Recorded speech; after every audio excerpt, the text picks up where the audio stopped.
Hi there, I'm Edward Kalstian, founder of IDEXX Capital, where we look for market-beating stocks for the long run. And this is Yuki, my Chief Feline Investment Officer. She picked Zoetis today because, in her words, global animal healthcare is a bigger market than people think, and she wanted in on the research team. So today we're breaking down Zoetis, the global leader in animal health, developing medicine, vaccines, diagnostics, and digital solutions for pets and livestock. With pet ownership rising and veterinary innovation accelerating, Zoetis plays in a growing industry. But how does the stock stack up based on the fundamentals? We'll break down Zoetis using our 5 key factors to determine whether it's undervalued, fairly valued, or overvalued. We look for high returns on capital, strong growth, healthy financials, an undervaluation, and a sustainable moat. If you find this helpful, be sure to like and subscribe. Now let's jump in. Great companies start with capital efficiency, how well management can turn investments into profits. Looking first at return on invested capital, Zoetis stands at 24.9%, IDEXX stands at 39.2%, and Vetoquinol at 12%. Zoetis delivers strong returns, comfortably above many industrial and consumer benchmarks, though trailing IDEXX while well ahead of Vetoquinol. Next up, return on equity. Zoetis has an exceptional 51.1% return on equity.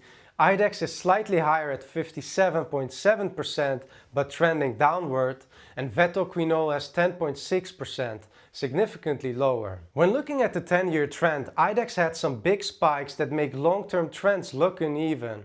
Vetoquinol stayed low and steady, and Zoetis consistently led the pack over the decade. To get a clean view, I'm zooming in on a 4-year trend, so IDEXX evens out once you remove the spikes, and Zoetis still holds top profitability. Zoetis is top tier in profitability, whether you look at 10 years or a clean 4-year trend. But some of that edge comes from leverage and stock buybacks, not just organic growth. Returns today are nice, but without growth tomorrow, the compounding machine stalls. Over the past decade, revenue grew at a compounded annual growth rate of 7.6%.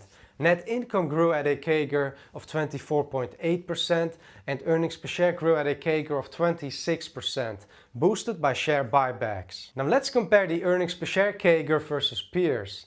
So Zoetis stands at 26%, IDEXX at 20.1%, and Vetoquinol at 9.8%. Zoetis leads here, showing the best earnings per share growth over the last decade, supported strongly by a shrinking share count. Even fast growth is irrelevant if the balance sheet is weak. So let's check Zoetis' resilience. As of 2024, Zoetis holds about $2 billion in cash against $6.7 billion in total debt, while generating $2.3 billion in free cash flow.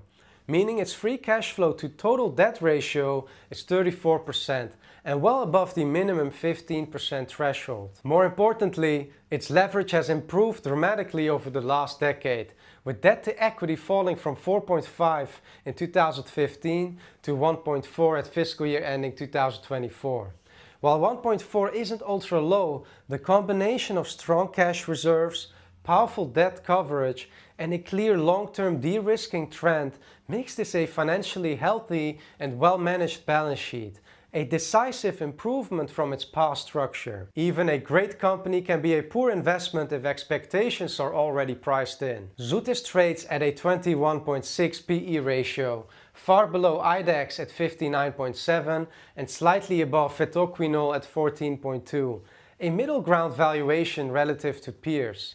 On PEG, which is inherently forward-looking, analysts expect long-term earnings per share growth of about 8%, giving Zoetis a 2.7 PEG, compared to 1.78 for Vetoquinol and 4.03 for IDEXX. So based strictly on forward consensus, Zoetis still carries a premium versus expected future earnings growth. But here's the twist.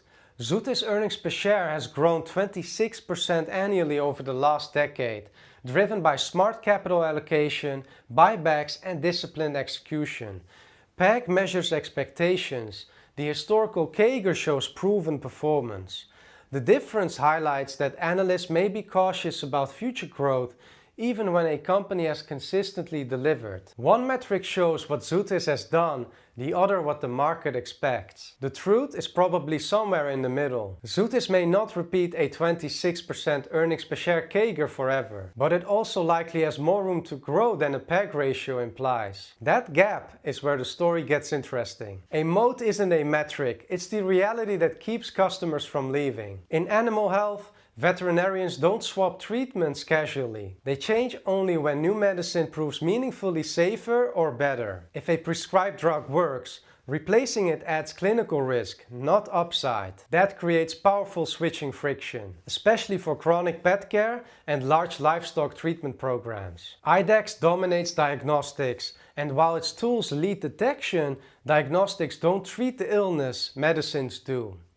Vetoquinol operates in animal healthcare too, but at a far smaller scale with lower capital efficiency and significantly softer margins, meaning it doesn't influence prescribing behavior the same way Zoetis can. Zoetis' advantage is its pure-play global medicine and vaccine portfolio. The frontline products veterinarians and farmers trust daily. Diagnostics find the issue, but treatments win the long-term loyalty. Now before we wrap up, the financial visuals in this video were powered by Fiscal, my go-to investment research platform. Use my affiliate link below for 15% off to level up your stock research at no extra cost to you. Here's what our 5 key factors reveal about Zoetis stock. Zoetis boasts a strong 24.9% return on invested capital and 51.1% return on equity, driven by disciplined capital allocation and loyal customers. Over the past decade, earnings per share grew at a 26% CAGR, outpacing peers like IDEXX at 20%